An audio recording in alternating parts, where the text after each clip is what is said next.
Alright, and we are back. So, we're still exploring these Archimedean properties. Yeah, everything's fine. The next in the list is the following result. So I'll read it, and then I'll discuss what it actually means. If a and b are real numbers, and a is positive, then there's a natural number n, so that a times n is bigger than b. So what is this kind of saying? Maybe I'll even write it right here. What does this say? If you fix any numbers a and b with a positive, if you multiply a by a big enough natural number n,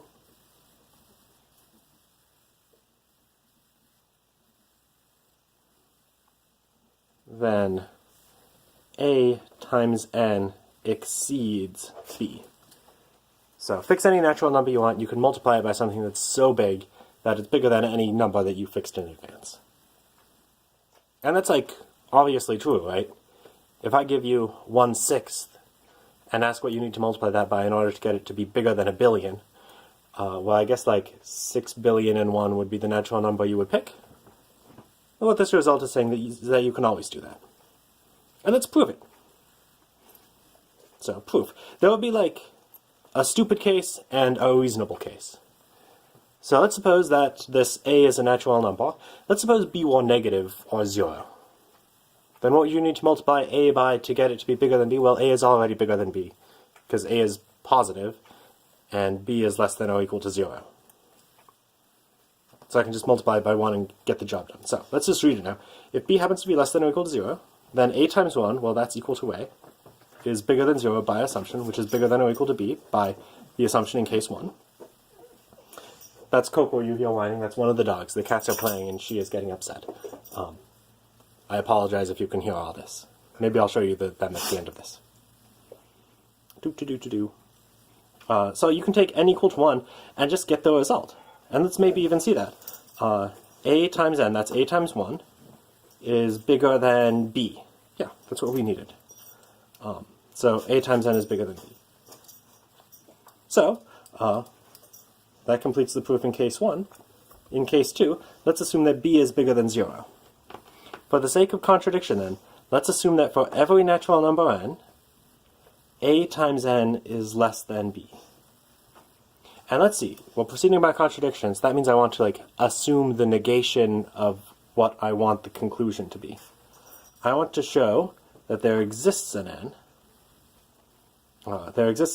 such that a times n is bigger than b.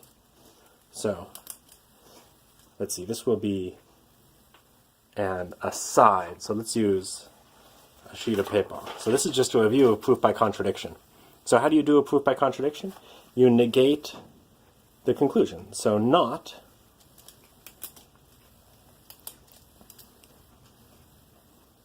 there exists an n in n such that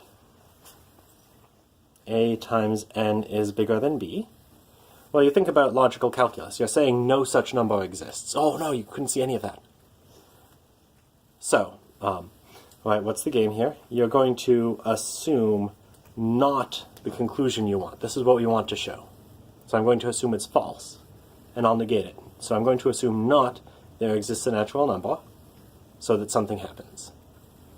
Well, what does that mean? That must mean for every natural number, this does not happen. i.e., for every natural number n in n, so i.e. in est in the Latin, if you like, you read it as in essence. I'm going to rewrite this in another way. In essence, for every natural number n in n, a times n is less than or equal to b. And that's what I get to assume. And hopefully that is exactly what I assume. Let's assume that for all n in n, a times n is less than b. Cool. So here's the game. There's an inequality. And right now, all I know about the natural numbers, well, I know lots of things about the natural numbers, but one thing I know is Archimedes' property, version 1. I know that the natural numbers admit no upper bound. So right now we have this inequality is true for every natural number n. If I could get an inequality that says every natural number is less than a fixed constant, I've just found an upper bound. And, well, you know exactly what I'm going to do. A is positive, so A inverse is positive. You proved that for homework. So I'll multiply everything inside by A inverse. What will that give me? That'll give me n is less than A inverse B.